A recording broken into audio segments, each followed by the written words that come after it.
I've been ripping the. I've been ready from the jump. Tell me anything, but never tell me that I'm wrong. Yeah, I'm on. You can bet I've been above. You can never see me like I'm John. Seen it with a song. Yeah, we kicking in the whip, boy. Then vroom vroom. Invisible of Bitcoin, but all around we taking over the world. I'm making home with the girl, head to tail like a flip coin. You can take it how you want. I've been up having fun. Yeah, baby, this ain't a disjoint. I ain't famous, I'm a boss. I've been up stacking sauce. Do you share the hit, boy?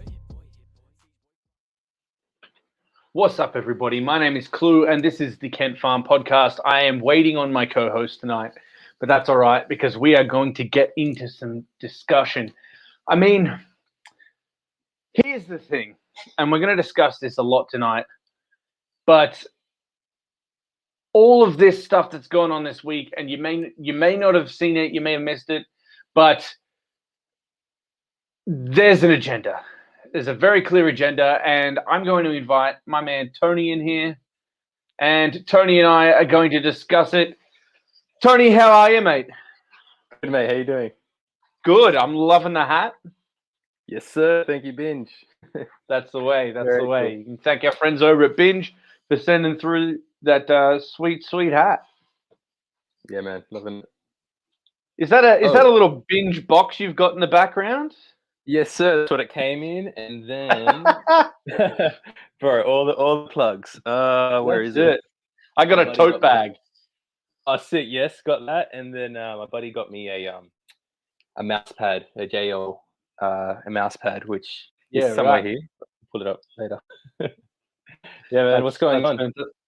Yeah, look, I was just kicking off, just in early discussion, obviously starting everything. This time last week, we were sitting down and the movie had come out. The movie's now been out for 1 week. Just 1 week. And boy, have we had a bit of news over that period of time. A week and an hour, yeah. A week and an hour. No time to breathe. That's exactly right. So, we sit down, probably watched the film 4 times now. And obviously over in America, the Justice is Grey edition just went live, which for those who don't know is the black and white version. There are rumors that there's an additional Joker scene added. I don't know how true that is. But we're not sure what the go is here in Australia. So I guess, how do you feel? I mean, you've seen the film a few times now. For you, just watching it in black and white, is that something that interests you? Where are your thoughts? You know what? I just got this new monitor, right? So I'm a photographer. I retouch a lot, so I thought I'd go out and get a nice monitor so I don't kill my eyes. And I was actually, what's up, Rocket? Rocket, how's it going, mate? I've kind of played around with all the color profiles and whatnot, and I've watched it so many times that recently I just went through and rewatched Logan, right? Just in a black and white, really crunchy, sharp kind of thing. And it was a whole different experience. So, obviously I had to go back to the history lesson and watch all that through again in black and white, the nightmare scene, and it hits different. It is just something else. It's just you're not tied down in all the color contrasts going on and all the kind of things. You have time. It really has time to kind of focus on the acting, focus on, the CGI isn't as big of a, problem as you might put it to some people. The focus is really on the narrative, and I feel like it really plays out in a whole new experience. Like, for anybody here in Australia that's not able to watch it, please do yourself a favor and go on and play with your TV settings, do what you need to do, but it is a whole different experience. I can recommend it. Yeah, I mean, I've never personally sat down and watched a film that wasn't intended to be in black and white initially redone black and white. So it's something that I'm definitely interested to see. And we have another guest that we're going to invite in. It's been a while. How you doing, my dude? Hey guys, how's it going? Good, man. How are you? What's going on, brother? Yeah, all right. Yeah, I'm just on my way home. Hey. Yeah, right. I'm loving the photo here. You just Desada call to thee right now. Them puppy dog eyes. Yeah. He owns my heart. He does. Fair and reasonable. He's the hero. He's the As, hero of the story, man. Well, Mr. John rocking the Canfield put shirt. it, the worst version, the knockoff version of the actual Steppenwolf, right? That's unbelievable. Unbelievable. No, How's it going, guys? Good, man. Good. How's it going? Yeah, all right, yeah. Mate, so we lots were of just tackle, having a lot going on. there's a heap going on, and we were just saying, in terms of the Justice's Grey edition, obviously we're not sure when that's going to be here in Australia. But do you have the are you intending to watch it that way? What are your thoughts? Have you watched a film like that before? Are you keen for it? Oh, very keen for it. It's the way Zach intended for everyone to view it. Mm. And I think that's really interesting to have a look at. The way Jason Momoa was able to watch it without finished VFX a little while ago at Zach's house, which would have been the version that he got to see screened down in the basement there. Yeah. Yeah, I'm man. I guess the way it kind of. it. Yeah, it's the way it lived for such a long time, and then this whole color grading process. I'd imagine it hasn't been the longest, most like it might have been tedious, but I don't think it would have, for the amount of revisions and the kind of love that Zach likes to put into his project.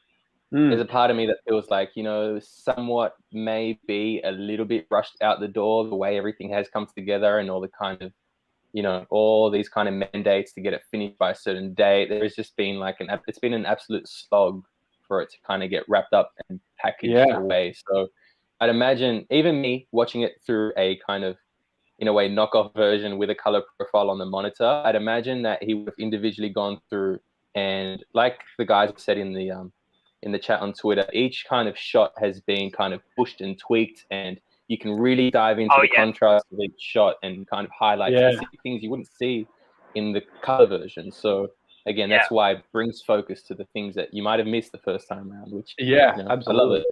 The film evolves each time you watch it. And that's the thing. I mean,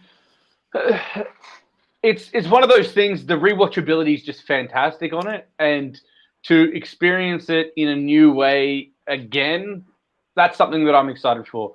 I would probably be watching it now if we got it at the same time they did in America. But good news is we crashed the servers. The HBO Max servers crashed again for the Justice's Grey edition. So great to hear. Yeah, you would feel like they would know what they're talking about and sort of know what to expect for it. And it's done it twice, and it's just fantastic. So I guess on that's one of the points that I want to make on this week. We've had a bit of a discussion about the film, but a lot of information that's come out has been on what the streaming numbers have been, and the fact that it apparently hasn't done any better than Wonder Woman, so we should all give up. And that's something that I'd like to address. So, just to boil down what this 1.8 million actually is and how that can be attributed. So, for those unaware, obviously the 1.8 million views that they are saying, for starters, that article said Zack Snyder's Justice League had 1.8 million views in the first 5 minutes. But it also said that they took into account the views between March 19th, which was the day after release, and March 22nd, so the weekend. So I guess they're trying to say, and I think this is the thing, Wonder Woman had 2.2 million views, so 400,000 more in that period. But for some reason, they haven't taken into account the first day viewings, or they've only taken into account the first 5 minutes regardless. However, the data that came out was from Samba TV, I believe. And in doing a bit of research with Samba TV, apparently they only take into account actual smart TVs. So it's data that's picked up from smart TVs, but it has to be a native app. So if a HBO Max app is native in America on their television, the data of whatever the streams were gets then sent off to them, and they can calculate all that. Which means that the 2.2 million views that we're talking on Wonder Woman was from that, but also so was the Zack Snyder's Justice League ones, 1.8. However, I've also heard that apparently only Samsung televisions can get the native HBO app. So this means that no PlayStation, no Roku, no Chromecast, no Apple TV, no external thing that could download the app, no mobile, none of that counts. So only Samsung TVs, and apparently 1.8 million. Now, they're trying to say the narrative is it didn't do as much as Wonder Woman because of that. However, as we've seen, it's broken records in India, Russia, Brazil. It crashed HBO Max now twice. It crashed HBO Go in Asia. Wonder Woman didn't do any of that. Now, you can tell me all you want that 1.8 million views is less than 2.2 million views. That's totally fine. That's just how maths works. We know. But if you're not looking at the entire picture, I'm telling you right now, there is no way in hell that this film didn't get as many views as Wonder Woman 84. I'd be wary about where the sources come from as well, unless it's coming from the individual streaming services about their own numbers and whatnot. Even the numbers we got in terms of dates, it wasn't taking into account launch day. And then that 1.8 million is the first 5 minutes, apparently. So, like, whatever numbers are coming right now is definitely coming with a skewed agenda, regardless of where it's coming from. The source is pushing one kind of narrative, like it or not, one way or the other. Whether we like it, whether it's good, whatnot. And that's the fact that it's being hid and it's kind of not, it's not a locked in kind of publicized thing, is just more fuel to the fire to just kind of let everybody know, like, it is undeniable. If you kind of, if there is no argument against denying the movement, the kind of the future kind of series, if you actually come out with it, because if it's that much bigger, if Disney Plus is coming out with a statement that that Falcon and Winter Soldier is the biggest launch in streaming service history for themselves on a streaming service that has how many 100 million kind of subscribers more than HBO Max? Something like that. I reckon they've got 90 million compared to the 19 million. They've got a whole year. They've got Mandalorian under their belt with all the buzz that they made. Look at all the kind of database that they have. And then WandaVision. Compared to Wanda, what that just did.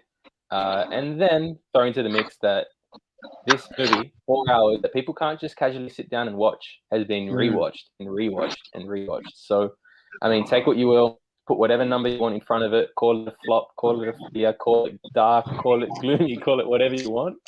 Like, it's undeniable, you know. At this point, you just can't deny it, can you? Like, the narrative is being skewed, and we knew it. Now, there was the discussion that there was going to be things held back, you know, announcements, casting announcements. All of a sudden, we've seen a lot of casting announcements today and a lot of talk on people being put into these upcoming movies. And yeah, I mean, you can see what the narrative is. It's like, we'll give you 3 days and then we've already decided exactly what we're going to do and try and shut everything down. Exactly. So could you imagine Infinity War coming out last week and Feige coming out and saying, sorry guys, look, it was a great run, introduced a big villain, the Russo brothers did a great job, but we're just going to go focus on Ant-Man sequels, and oh, by the way, you know, Quicksilver might appear in something, but don't expect too much, and, you know, Falcon might get something here and there. Anthony Mackie's going to be the new kind of stand-in Captain America, and that's it. So, you know, it's something for everybody. That's right. But, yeah, no, it's not Infinity War. Imagine that. And or in like all these years, like, your biggest product that brings the most views. And imagine Apple going, hey, you know what, guys? You know the new Apple phone? We're just not going to release it. But you know what? There's a new iPod Mini coming out. So yeah, something for everyone. Yeah, like, you'll like it anyway. It's great. And look, I want to go through what Ann Sarnoff had actually said. And, we've got Ash who will be joining us in just a second. And I'm going to wait for him because I know that he has a bit that he'd like to say on all of it. But one thing that is annoying me, and they touch on this a little, the narrative that because we would like to see this story completed, we don't want to see any other DC films is just bullshit. It's just absolute crap that's what they're trying to push, and Ann Sarnoff does say in people who want that singular vision will be disappointed. Like, we don't want the singular vision, but if you're going to start a story, finish the fucking story. Like, at this point, what you've done is you've given us the first 2 chapters of a book and then rewritten the 3rd chapter, given us the 3rd chapter correctly, and then said, we're not going to finish the story.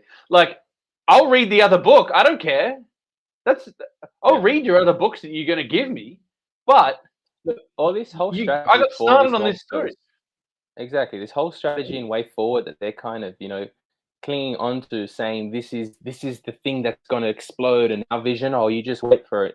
Like, to this day, now it'd still remain the same if it wasn't for this movie coming out and that little piece of dialogue with Joker Leto saying, how many multiverses do you need to screw up? Like, this is the door. This is the only movie as of right now that has stated that there is a larger world at play. So there is. You can't just be like, yeah, no, that thing doesn't exist. It is a multiverse, but that never actually happens. So sorry, but everything else does. Everything else that New Superman, New this, New that exists. Not this one. So exactly. I just want to say hey to Alistair. How you doing, mate? Thanks for tuning in. We are going to bring in our 3rd guest, Ash. How are you today, mate? Lads, I'm pretty mixed, to be honest. Being better. That's right. So we were just having a bit of a discussion, obviously, with everything going on, about what the hell Warner Brothers is doing. Now, we will go into detail. We'll read through the article in a second. But I would like to point out something that you did just say, Tony, was that this is the only thing going forward that seems to actually have a connected story or anything like that. And mention that 2 years ago, they were going, we're going to separate everything and just nothing's going to be connected. We're just going to do some movies. Nothing's going to be connected. It's going to be irrelevant. Now they're saying, we've got to connect video games. And if fans don't see the television and movies connecting, they're going to be disappointed. No, we don't care about that. Which is finish. Which is it? Yeah. What are you doing? That's right. And it just feels like they're, I don't know. Do you guys ever watch The Office? Yes. There's this whole bit in The Office, in the American one, where they're looking for a new manager. Catherine Tate comes in, and Catherine Tate says, I'll have a Zen office. There'll be no levels. Everybody will be on the same level. There'll be no cubicles. We'll get rid of everything. Everybody will be there. And then she goes, that's not going to work. So she goes, scratch that. Everybody is somebody's boss. We'll put up walls everywhere. And it's just the complete opposite. And it's like, this is exactly what Warner Brothers is doing. Warner Brothers is being run by Nellie Bertram from The fucking Office. And how long did she actually last in The Office, let alone? How long did she actually last as the boss in The Office? To be fair, she probably Ann Sarnoff probably just walked in, sat down at the chair, and then was just like, there's no manager here. I'm the manager now. Just like in The Office. She was hired just before Keeler came on board as managing or whatever position he had. So she's part of the furniture just before actually he was there, so part of the old crew. And I mean, we've had a million sources trying to tell us what the hierarchy levels actually are, where everybody sits. We're more intermediaries in relation to Brothers and HBO and who owns what, if rights can be used for something. Because technically, I mean, is it not a Warner Brothers property and it's still being used as a HBO Max exclusive? So it's not correct. And then again, it also had the Warner Media sign on the title cards. So my understanding is Warner Warner Media, then Warner Brothers and HBO Max are like. So even though, they own that, at the end of the day, it's like they can use the property, but they're supposed to work hand in hand. What I found interesting was that this article, straight off the bat, and we will go into it now, this Ann Sarnoff article specifically says Warner Media's Ann Sarnoff, Warner Media Studios CEO Ann Sarnoff. So this is one thing I want to address. So that's the first line. Now, where the confusion is coming in is that the CEO of Warner Media is Jason Keeler. Yes. So that's straight off the bat, Warner Media Studios CEO. So I think what's happened is that they've changed, once again, the branding. So I reckon it's Warner Media Studios, Warner Brothers. So you got Warner Media Studios and HBO Max on the same level. Warner Media Studios then owns Warner Brothers, and you've got Toby Emmerich in charge.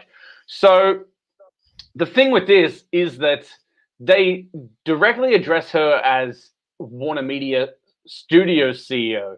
You take studios out, or you're just casually reading it, and you think, all right, well, Warner Media's been on the side of the SnyderVerse, but now the CEO of that company is not.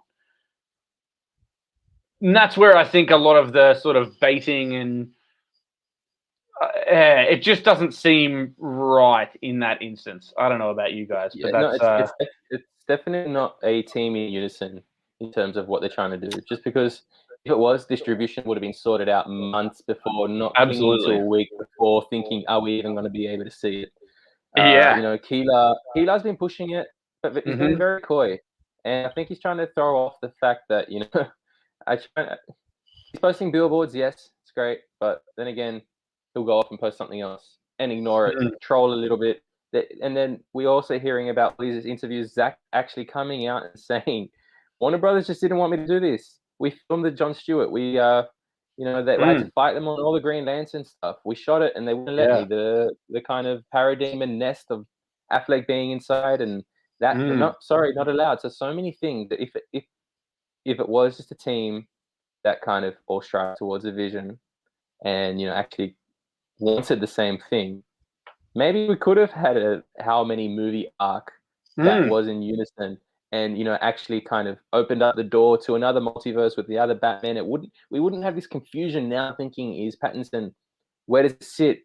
Only like confirmed in interviews from the director going, no, it doesn't. Like that should be coming from the top level, not from like individuals that no one's on the same page is what I'm saying. It is not being led. Sarnoff didn't even come out and say that it was being led by one specific. It's like, oh, you know what? No specific vision, directors, Jim Lee somewhere here, and then everybody else is going to have to say. But yeah, I'm saying none of this. That doesn't exist. So sorry. A cut? No, we're not doing that. Not that it doesn't exist. We're not doing it. Well, and that's the thing that I really do want to address is that they've been pushing the multiverse. For the last 12 months, they've made a big deal. We're doing the multiverse now. It means we can tell whatever story we want. It means we can tell whatever story the fans want. And what I found interesting about this is that Ann Sarnoff is saying, oh, we're going to listen to the fans. We always want to listen to the fans. This is the direct quote. I'm going to... the question was, the Snyder Cut came about from an online fan campaign. Do you feel like you need to strike a balance between being responsive to fans and charting your own course as a company? How responsive do you believe DC should be? Ann Sarnoff responds, we're always going to listen to our fans, but we are in service of the broadest fan base and we owe them an integrated, holistic strategy. We are the shepherds of the franchise, and hopefully when the fans see what we've got in store, they'll know that DC is in good hands across many different platforms with many different creators. We want different voices in the mix. For certain fans that want singular voices, they may be disappointed. But we would ask them to be patient and see what we've got in store, because perhaps the newer voices in the mix will have just as compelling stories to tell. On balance, you of course want to listen to your fans, but you do want to stay true to our vision and our mission for DC and build that out. Please. We don't know Which- what that is. We don't know what it Following is. paragraph. They don't know what it is. I don't know what it is. The thing that shit me is for certain fans that want singular voices. That's not what we want. We are on board No. with everything that you're doing. Just don't start and stop. Like if you start and go, all right, we're going to set up a fucking Birds of Prey sequel, and I go watch the Birds of Prey sequel, and you set up 3 more movies from that, and then go, nah, we actually don't like what we were doing there. It made us a ton of money, but for some reason we're just not really feeling it. So we're going to just try something else. I'm going to want to see the end of it. It's not singular vision. We're still on board to support everything. Just finish telling the story you started fucking telling. You know what? In the following paragraph, she goes on about how it's director driven, right? And it's like, you know what? We're letting Gunn do his Suicide Squad, and he's doing a Peacemaker thing, so he's able to deep dive into something which is going to be great. We're letting Reeves do his thing, and you know what? He's also getting an HBO Max exclusive prequel series about Gotham City GCPD, what Gotham should have been initially. And now, okay, great, we're getting that. But you know what? Those 2 things are retcons of what's already come before that. What about those 2 things that came before that? Are we just scrapping that and pretending it didn't exist just because it didn't suit something that could have been exactly molded into whatever they wanted? Does it have more hue? There is nothing to go off. No analytic that you can go or push off to warrant a Peacemaker series right now. I'm happy for it. It means that it's the way forward, and there's going to be the possibility of more coming, which is what we want. But there's absolutely no data. What has Hamada under this reign? What has this whole current structure brought us in comparison to the analytical data that stands in front of us with what Zach has done in the last week? Absolutely. And look, I just want to address Alistair here. I don't think it'll happen. The SnyderVerse is gone, and we just have this amazing JL to finish it off with. I'm going to just point out to you and to anyone who sort of thinks that this is a lot of wordplay. This is a lot of PR stunts. This is a lot of shit from Warner Brothers.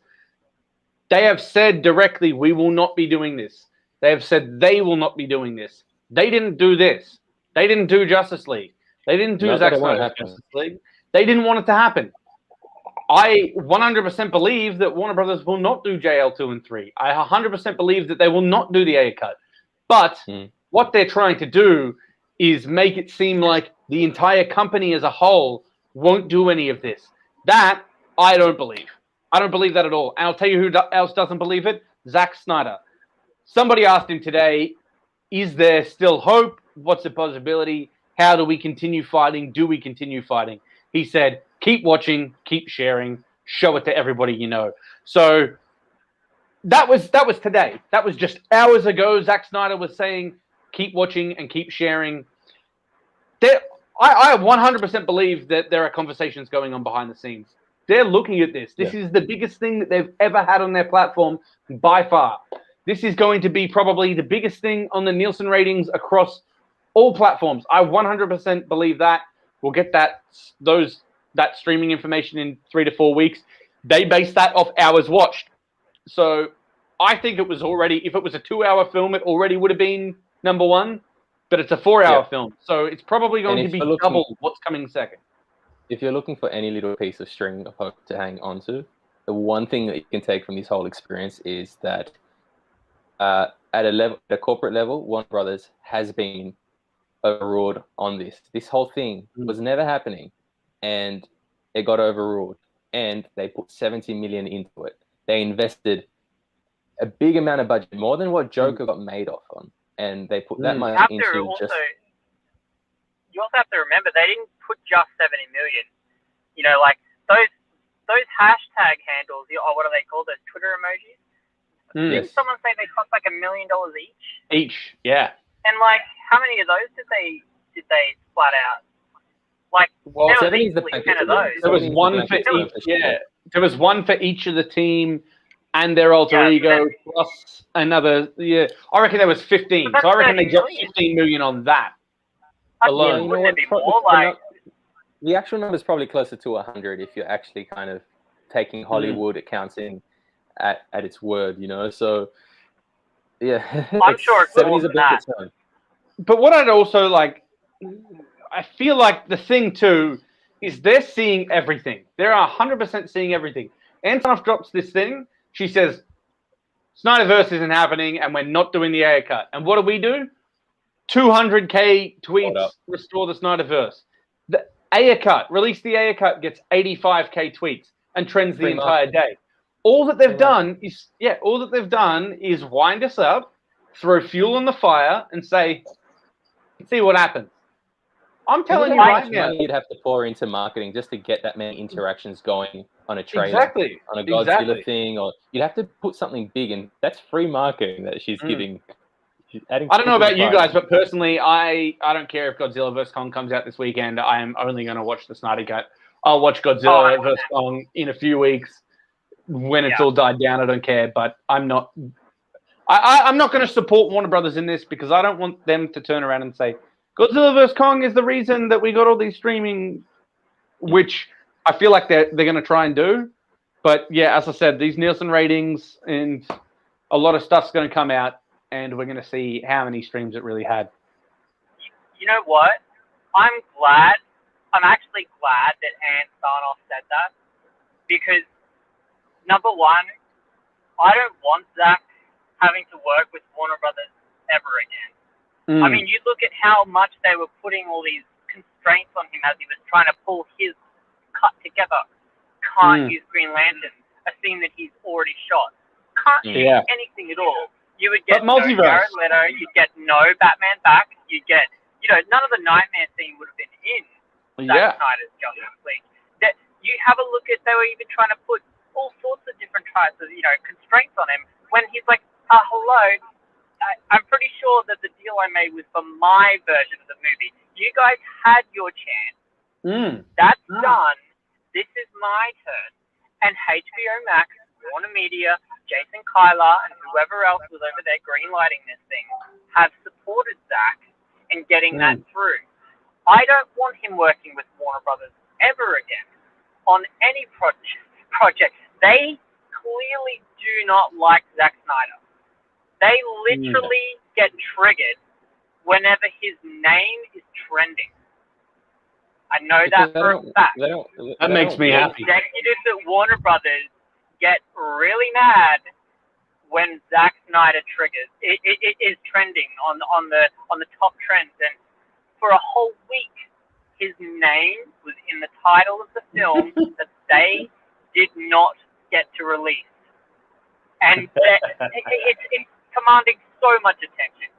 And there's just absolutely no way that Ann Sarnoff saying SnyderVerse not going to happen, Ayer cut not going to happen, is going to stop the Snyder fans and the Zack Snyder Justice League fans from getting, like, we generated all this buzz when the Snyder cut didn't exist, when it wasn't finished, and we managed to get, 26,000 VFX shots or whatever it is they had to pay for. We got that done. So in 8 months. We got that. We made that happen, and we've made all these, verified check marks all over Twitter now. Like, holy damn! Like, I was wrong about Zack Snyder and his cut. Yeah. I'm loving seeing that. I don't know about you guys, but yeah, I'm absolutely loving. Not only is it the most Snyder film, it's also the most generally accessible. It's funnier, it's lighter, brighter. Also the most, contrasting to that, the saddest. Like, I put it on just some specific scenes just to get my girlfriend to watch through, and I think she cried about 5 times, laughed about 10. And that's like only watching a few scenes because she can't sit through a whole thing. So it's like, okay, cool. Let me just give you the rundown, give you what's going on and whatnot. And it's just, that's a general audience perspective that has no dog in the hunt. So she's just sat her down for just those kind of specific scenes. Yeah, tears were flowing, laughing. Like, score was incredible. Like, so many things going for it. And then contrast that with some Dostoevsky bullshit, So it speaks for itself. Going further on this, I'm just going to continue reading this article, and we'll just discuss as we go on. But this particular part was quite loaded. So, I mean, I don't know what we were expecting, or this guy was expecting the answer to be, but He says, there's also been a toxic side to the fandom, with reports that critics and some of your executives have received threats for not endorsing the Snyder Cut or for being perceived as standing in the way of its release. What was your reaction to that behavior? Now, first off, what do you think her reaction was? Well, I'm sure she didn't start talking about how many toxic executives have been not at all. At Warner Brothers for the last how many years? The ones who have been investigated, the ones over at the Ellen DeGeneres show who have been investigated, including the host. Mm-hmm. I'm sure she wouldn't like. Was fired today from Warner Brothers for sexual harassment. I'm sure Ann Sarnoff wouldn't like Warner Media to be painted with the brush of the most toxic studio in Hollywood. No. So the response from her was, we're not tolerating any of that. That behavior is reprehensible no matter what franchise you're talking about or what business you're talking about. It's completely unacceptable. I'm disappointed in the fans that have chosen to go to that negative place with regard to DC, with regard to some of our executives. It's just disappointing because we want this to be a safe place. 100%. We all agree, and this is the thing. But what she's doing is saying Snyder Bros or whatever it is, they're all toxic, and it's very loaded and like leaning to try and paint a negative picture. We want DC to be a fandom that feels safe and inclusive. We want people to be able to speak up for the things that they love, really. But we don't want it to be a culture of canceling things. All I did was say restore the SnyderVerse, and I had some of the most disgusting replies I've ever read in my life to that. Yeah, and there's a side of toxicity no matter where you are on the playing field, man. And it's just like, if we have no right to speak up for what we love, then fuck, who's gonna buy your product? It's like, and that's exactly right, and that's what she's saying. You know, we want people to speak up about stuff that they love. Oh, unless it's the movies that we already started and haven't finished. We don't really want anybody to speak up about that because that's toxic. But any other film, that's fine. And I just think that's, again, not only was the question loaded, but it's very like, it's very designed. You know, it's bullshit, but it's designed to try and say, look, every single person who wanted to see the Snyder Cut is toxic, and we don't agree with that.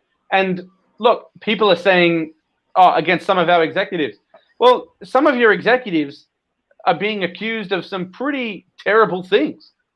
Yeah. And you're not saying anything about it. So what do you want?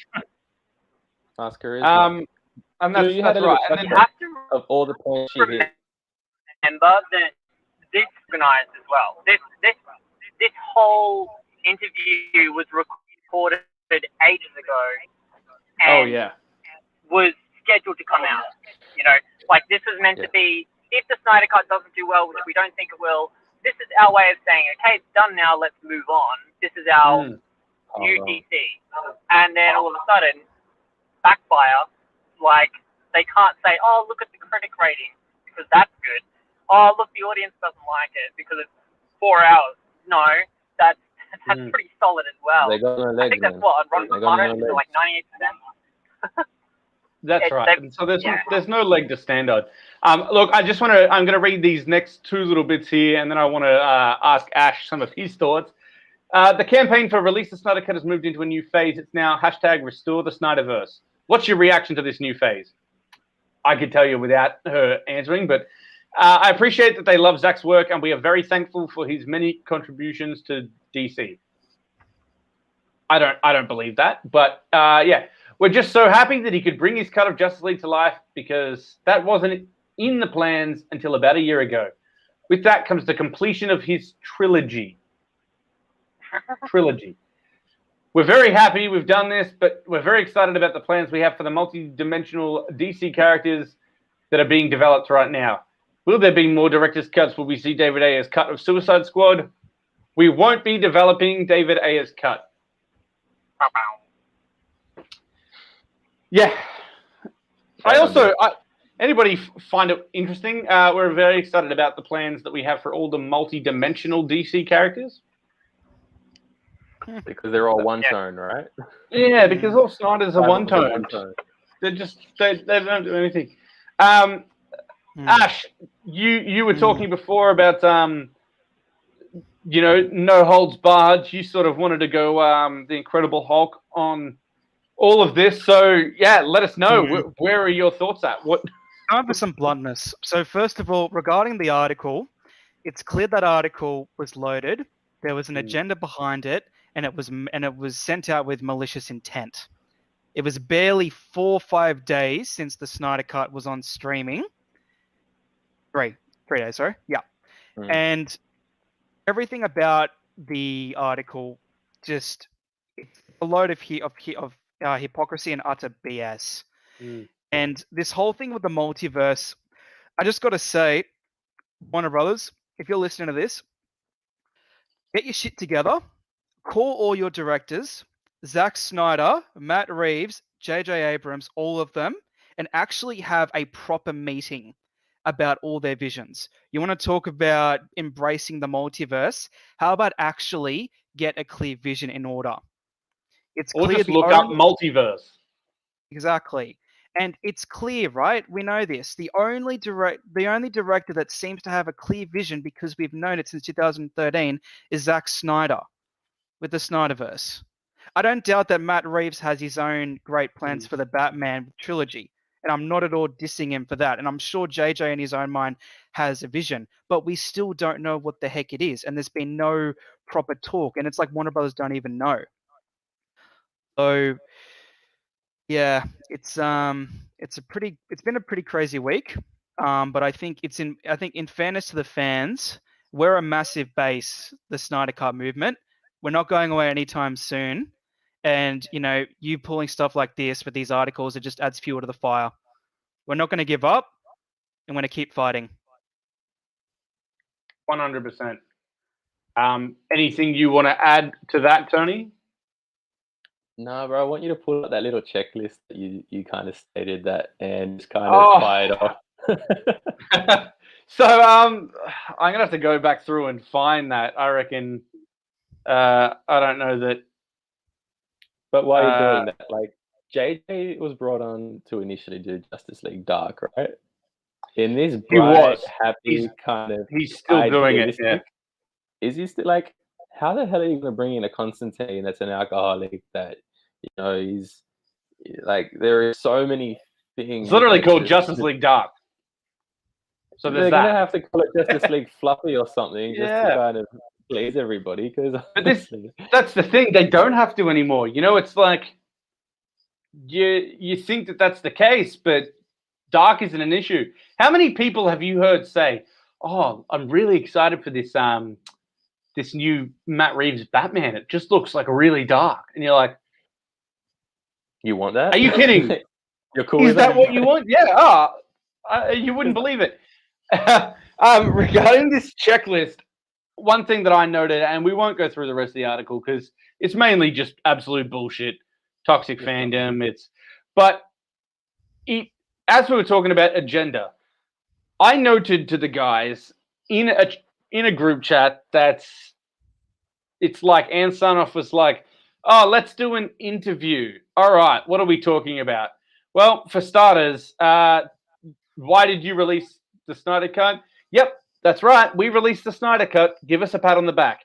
Check. Yep. All right, we've mentioned that. Now we've mentioned, we're not doing anything more. Restore the SnyderVerse is nothing. Yep. Check that. We're not doing that. Talk about the Flash and the fact that we've been so good and given James Gunn everything that he wanted. Suicide Squad. Yep. Check. No worries. Talk about that. Let's talk about toxic fans. Yep. Let's talk about how we want to listen to the fans, but not all the fans. Check. So we'll just attack those specific ones. Okay. Yep. David Ayer, Suicide Squad. Not doing that. Check. Yep. No worries. Now let's bring up some no-name or random side films like Zatanna and the Blue Beetle film. Again, I'll watch all of them, but bring up some. Maybe finish the films that you started with the big heroes first. Anyway, check. Yep, add that in. And then moving on, something about how your viewers are seeing. Oh, yeah, and look, let's see. Walter Hamada has been accused of trying to impede the investigation.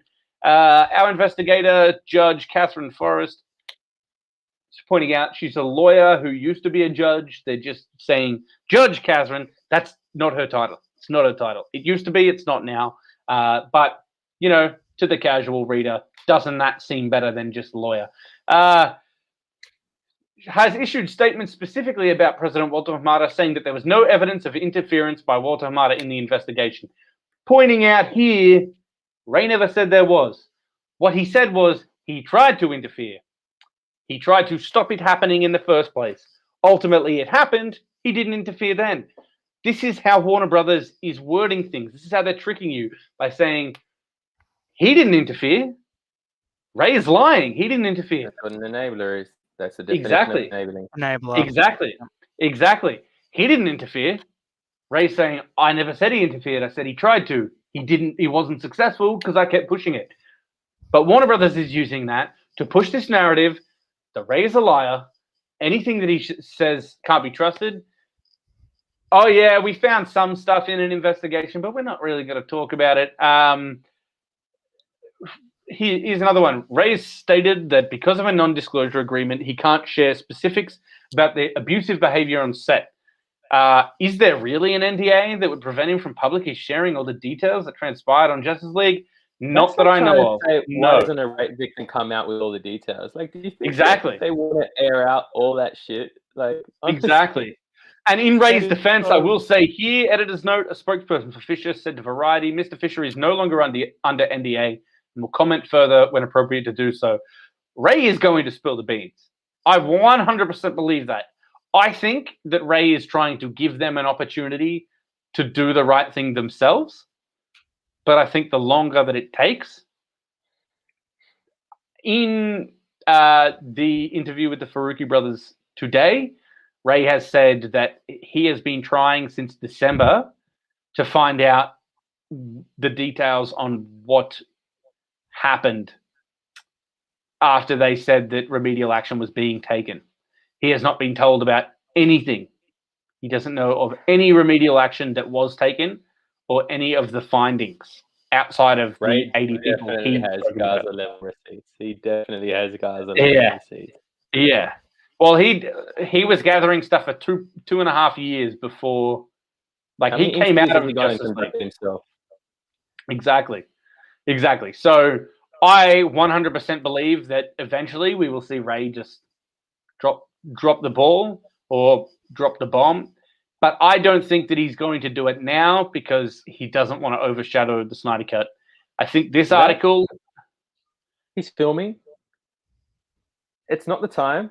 It's like, let this have its shine. Like, you want to work with these people. You're not saying you're not willing. You just want them to do the right thing. You've said that it would be okay if they just did the right thing.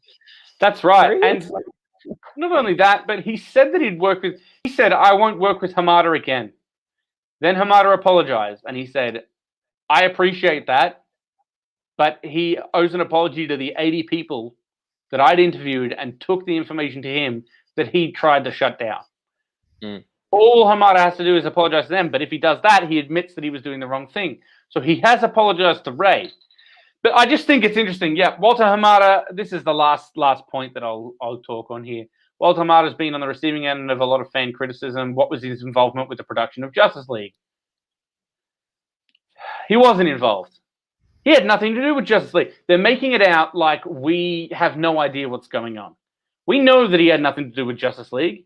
It's got nothing to do. The issue we are taking with Walter Hamada now is exactly what Ray said. He tried to interfere with the investigation as it came across. He said, Jeff Johns wouldn't do that. I worked with him once on one movie. They're my friends. There's no way. Exactly. So what you're saying can be true. Don't put this on Twitter. Don't go up and put this on exactly. Twitter. Right? And then just, if we're talking just absolute tone deafness on this entire thing, Walter was promoted recently. I am fully supportive of Toby and Walter and their visions. I truly believe they are great executives. Walter happens to be a person of color, so he knows what it feels like. He's bringing in diverse voices at an accelerated pace more than anyone has in the past. All right, so let's go through a checklist here. We've got Israeli Wonder Woman. We've got Jason Momoa, who is Islander or some sort of Islander descent. I'm not entirely certain of his background. We've got Jewish Flash. We've got Cyborg. Yeah. On top of that, like these are the main characters that you're casting. Yeah, Gal. So Wonder Woman, Israeli. You got the amount of different people that he has reached out to across his films. You got Harry Lennox, like that General Swanwick. Could have been white, could have been black, didn't matter. He found the right person. But even Perry White, like Perry White, exactly. Right. Perry White, exactly. Lawrence Fishburne. Like the amount of people Ryan involved. Ryan Choi, exactly. And this is the sort of thing, like, how can you tell me Walter Hamada happens to be a person of color? Like, it's Ann Sarnoff has just said here, well, I'm not racist, I have a black friend. Yeah, essentially. Or I'm not racist, I have an Asian colleague who works under me. It gives you no right. It gives you no. If anything, you should be cutting that shit out. Absolutely. Like, and I get it. Like, you've got a Latin Supergirl. You've put in a Latin Supergirl. You've put in a Black Canary. You've put in Asian. What was her name? The Cassandra Cain. Wasn't Cassandra Cain. But you look at, you can't tell me that he's doing it more than anyone else has in the past when all Zach had done since the start is try to diversify his voices. Like, you know what, I got just Kirstie Clemens. Just put the best actor in the role, regardless of the cultural kind of background. Like, who cares? Like, I don't care. Like, if you want to gender swap, if you want to kind of race swap, do it. But just make sure you're putting the best person that's going to do the best role. Not to tick a box, exactly. Yeah, make sure like the best actor doesn't miss out on the role. Just because you're trying to this forced diversity, it doesn't make you a corporation with better morals for doing that. Like, if you're highlighting something. At this point, Warner Brothers' better morals wouldn't take much, I don't think. Yeah. No, you got some guy that was just like sexually abusing all these kind of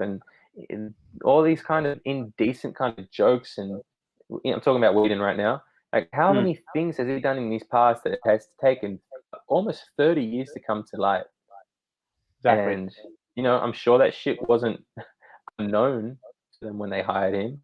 Look at what Gunn has done in his past, and he's one of your biggest marketing points.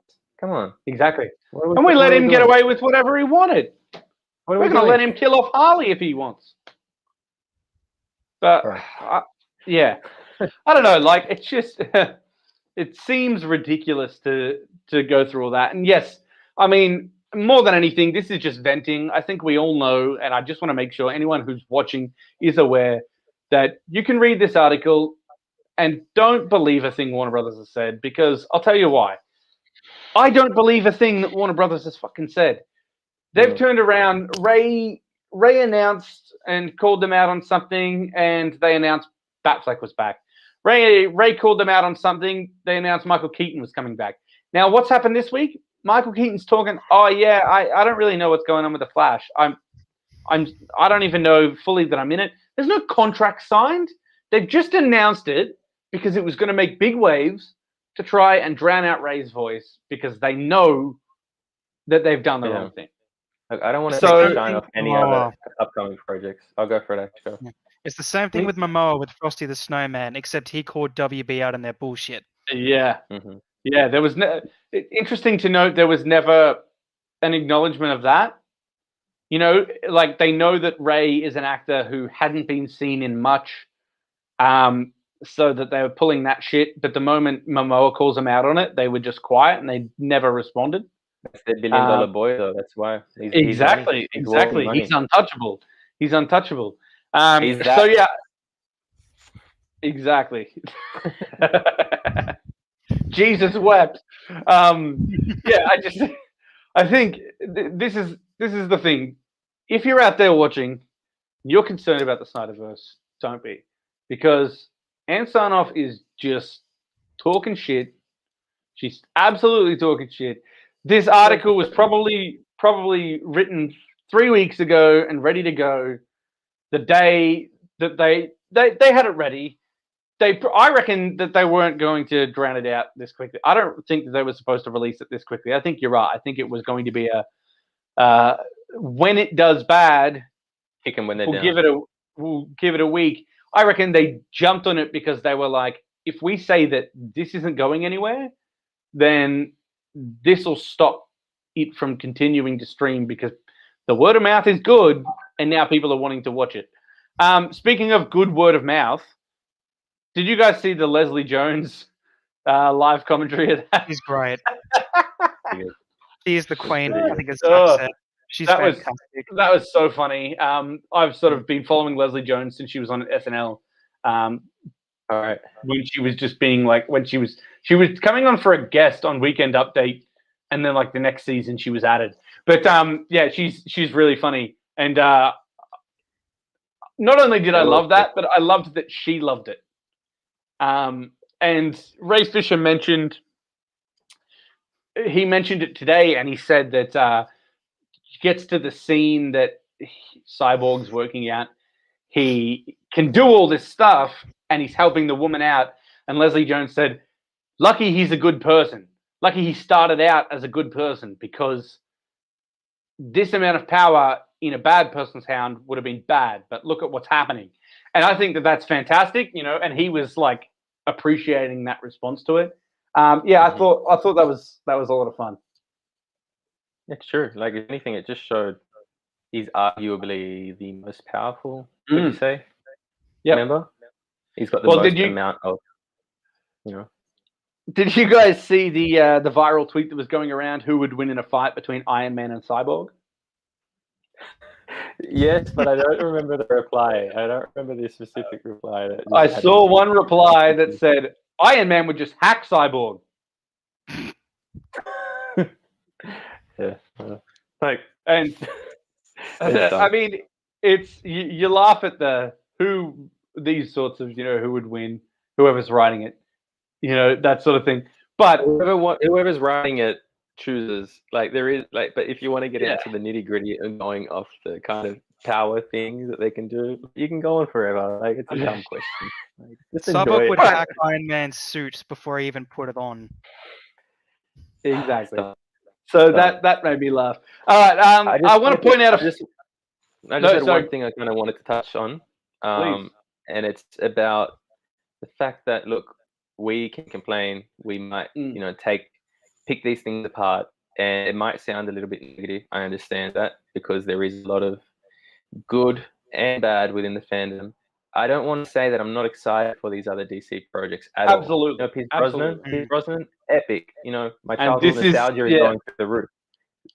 But in saying that, this is a character that spends 95% of the time with a helmet on that you will never see. It could be anybody in that respect.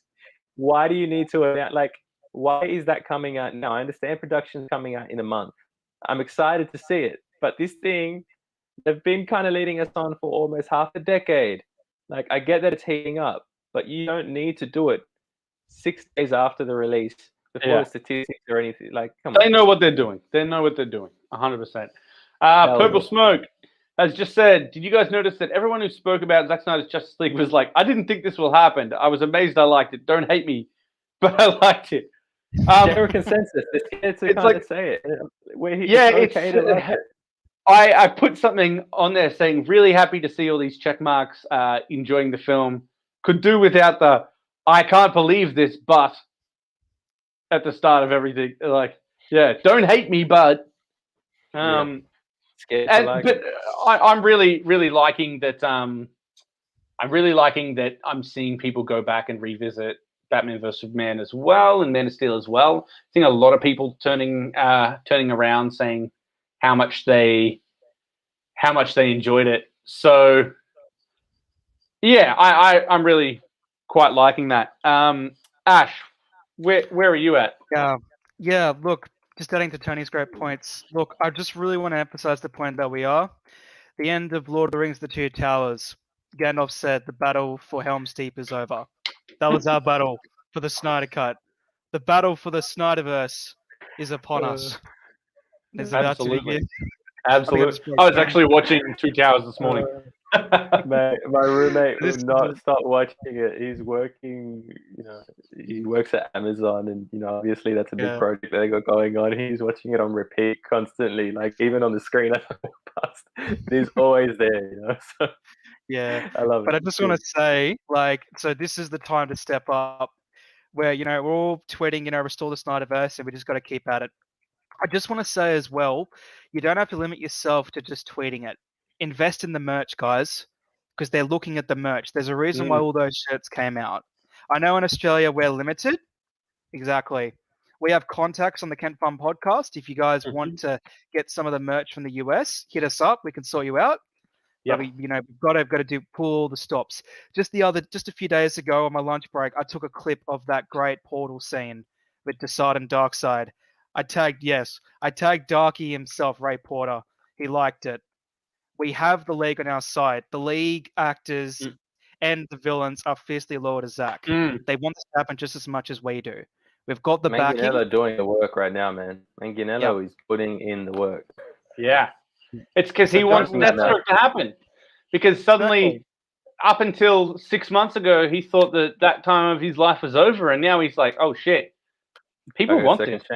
Him and look, that's another thing I'd like to point out. He dropped the information today that Batgirl was supposed to join in the Batman movie too. So that would have been really, really cool to see. And a lot would have happened in that film. You got like Alfred potentially being offed. You got the whole dismantling of Batman's life, like with shout outs to Born Again Daredevil kind of style, Kingpin kind of destruction within his life. And not only that, but let's not forget the heavy rumors that Wintergreen was going to be John Cleese. That'd be cool. John Cleese and Jeremy Irons and Joe Manganiello and Ben Affleck and whoever Batgirl was. Because the one thing that Manganiello kind of point towards, like strike similarities and contrasts within it, is like how both kind of physical specimens at the top of their game, but one goes one way due to a kind of traumatic thing and the other one goes the other way. Yeah. They both have an Alfred. They're both very skilled. They're both all these things, different motives. And the fact that he also pointed at one day going to Luthor to be like, hey, look, I need more juice. Do something for me. And then the whole kind of, the healing factor and all that other kind of comic book accurate kind of stuff might come in. I love the fact that he put in the time to kind of develop and put his stink on the character. It's just, you don't absolutely get this level of lore and love for the history of these characters in other businesses. There's not as many talented people that care about what they're doing. We've got a lot of devoted nerds, and I love it. It's great. It is awesome to see. We're going to do about another 10 minutes, I reckon. We'll go through till 9 o'clock. So if anybody watching has any questions, you want us to talk about something specific, there has been a bit of casting news that I'll quickly touch on, but we've got 10 minutes, so drop some questions in the comments if you'd like us to bring it up and have a chat. So just quickly, Billy Crudip unfortunately has been recast. So Billy Crudip was fantastic in Zack Snyder's Justice League, playing Henry Allen. But unfortunately, because he is over on The Morning Show, which also he is fantastic on. Watch it. I'm going to rewatch it soon because they're filming season 2 currently. And so because of COVID, he was unable. They didn't start filming again until November or late October. And he's needed for that, which means that he wasn't going to be able to film The Flash. So scheduling conflicts, unfortunately. This thing is going to fall apart. Yeah. So Ron Livingston has replaced him there. So the thing is, I have no idea who Ron Livingston is. I don't know about you guys, but I looked through his IMDb, and yeah, No idea. He has been in a lot. Like, he's a face that's always popped up every now and then. My biggest fear is that he's kind of forgettable, even though he's been in so much. Like, I don't look, no disrespect to him. I'm sure he's great, but Crudip just left such a stink on that character. His own little mannerisms, like the way he goes, "You're the best, man." He's like, "I can't believe it, man." And then you see the kind of way that Ezra speaks to Bruce later, and he uses the same man, and it's like there's so many mannerisms, the kind of dimples within the facial structure. There's so many things pointing to the fact that it works. Like, you can see, and I just don't see it. Like, it's just another face that's kind of forgettable, that's going to be overshadowed by all the other shit going on in this Everything else going on. And so another casting. We've got a few smaller castings that I won't go too far into detail with, but another big one also announced today or late last night. Shazam! Fury of the Gods. Helen Mirren was cast as Hespera, who is the villainous daughter of the god Atlas. So she's going to be the main villain, Helen Mirren. Which, I mean, I like her. I've seen her in a few things. The last thing I remember seeing her in is Fast and Furious. I'm pretty sure she's Jason Statham's mum in Fast and Furious. Like, she's very accomplished and she's a great actress. I'm exactly. Sure she'll do. That'll be good to see. Look, I'm excited for Shazam 2. I liked Shazam 1. It's fun. I liked seeing John Glover back in the DC universe. But even though I had a Freudian slip, I would like to point out I'd also like to see Don Glover somehow make it into the DC universe. Just while we're on it.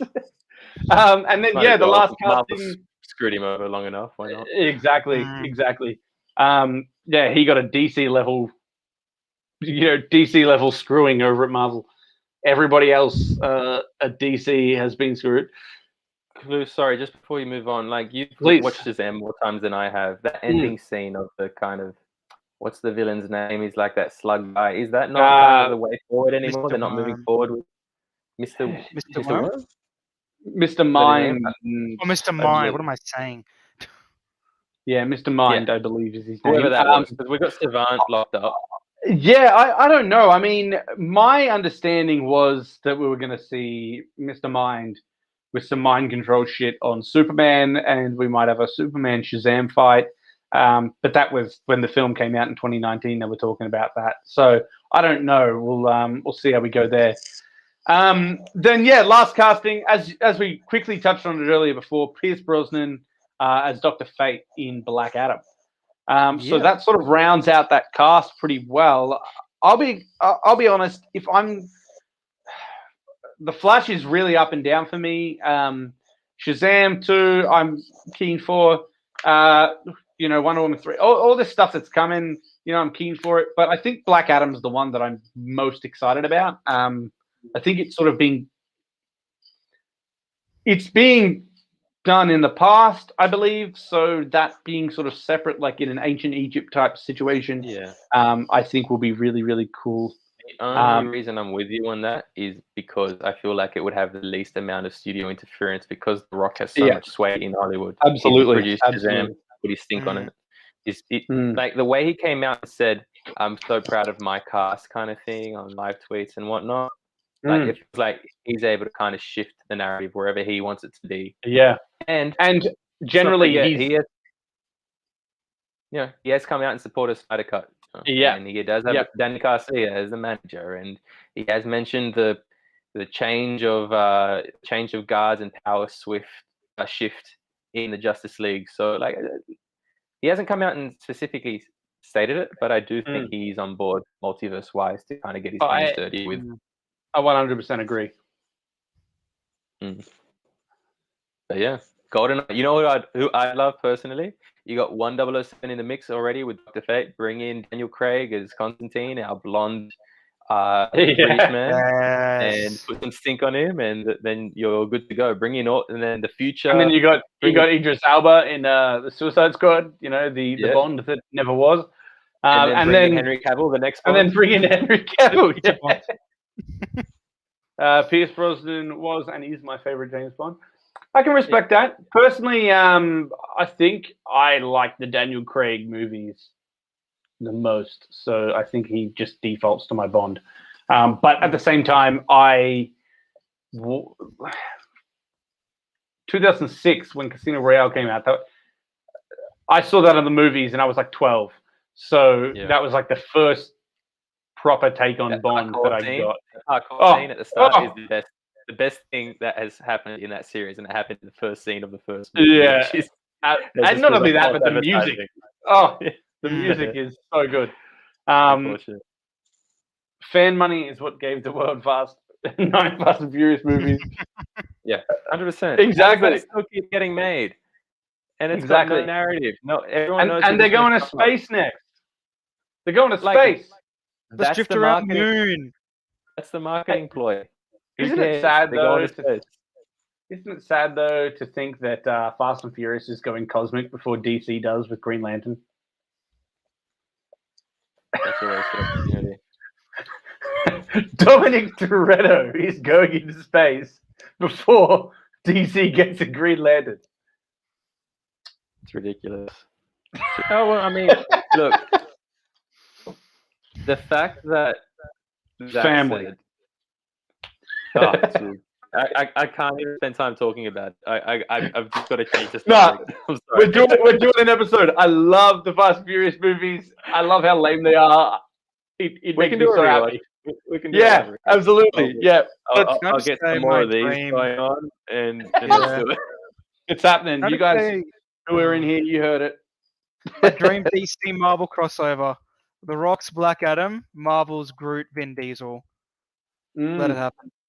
Oh no, maybe they won't quite stand next to each other. Give me Mortal Kombat versus DC. I don't want to see Marvel versus DC.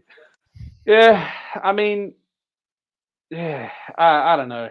I think it's like you look at it and it's like every single person who never read a comic and has become a comic movie fan since 2008 going like, oh, the Avengers would smash the DC Justice League. There's no way that Marvel would lose to DC. I'm like, I'm sorry, mate. You need to sort out your priorities. Like, I'm sorry. Sort it out. I mean, wasn't Superman worthy with Thor's hammer in the comics? Just pointing that out. You know what? I dug up an old box of comics that I had when I was maybe, before I could actually read, like 5 and 6. Like, they just come for free with products and whatnot. There was an Avengers versus Justice League comic in it. Issue 2. Yeah, dude, like years and years old. I have like shelves full of just old comics that I have never read before. So that's dope.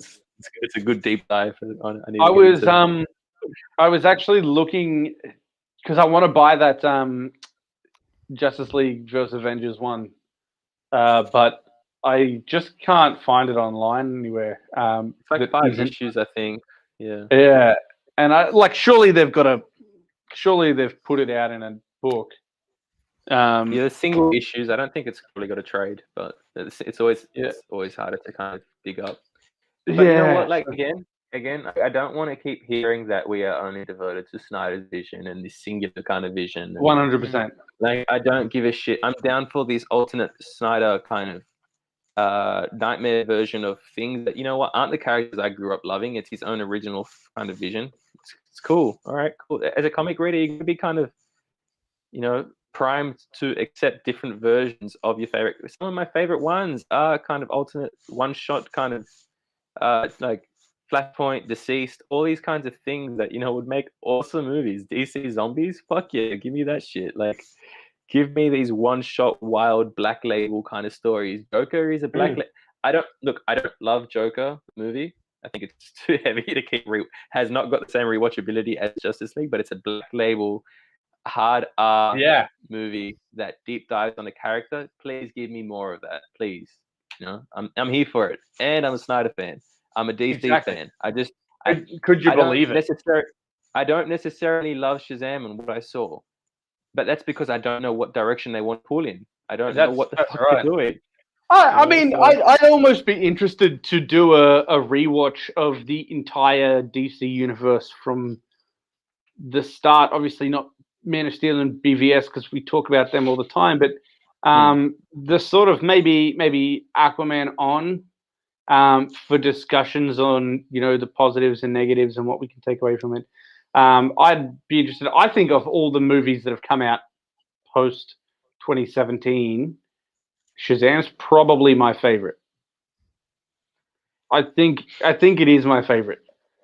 But hey, that's just me. But I also totally understand where everyone's coming from. And it's the same. I respect it. It's the same way people say, I didn't love Batman in Zack Snyder's Justice League because I wanted him to be like BVS Batman. I was like, that was never going to be the case. He sort of said it was never going to be the case. One thing people have to kind of separate themselves from is what their expectations and own likes and things that they love about the characters. Separate that. You're not like the movie's not about your singular interest. Think about the director's intention, how well it's executed, and then judge it on those things, how well it's executed. If absolutely, like I don't love Aquaman because it's not kind of my favorite version of how it went down. But you know what? Like you got to kind of look through it and see how well did one kind of construct this kind of world? How well did it achieve this? All these kinds of scenes, did it narratively kind of fit within this? And judge it on that, please. Please go back and just think about the things that you like and just pick it apart and realize why you do like them. Because you might find that you might not as much as you actually thought you did. And I guess that with that fantastic outro there from Tony, we'll end it. We'll end it. I appreciate you guys jumping on as always, and we'll continue and we'll do more of this very soon, very shortly. As I said, we'll probably look at revisiting, but at this point, there's a lot of news coming out, and I'm sure we're going to still have a lot to talk about. Give me a Henry Cavill villain, just like recast the current actors in separate roles. Why not? We're doing that, right? Absolutely. All right, take care. Good to see you. All right. We'll see you later. I've been ready from the jump. Tell me anything, but never tell me that I'm wrong. Yeah, I'm on. You can bet I've been above. You can never see me like I'm John. Seen it with a song. Yeah, we kicking in the whip, boy, then vroom, vroom. Invisible like Bitcoin, but all around we taking over the world. I'm making her with the girl, head to tail like a flip coin. You can take it how you want. I've been up having fun. Yeah, baby, this ain't a disjoint. I ain't famous, I'm a boss. I've been up stacking sauce.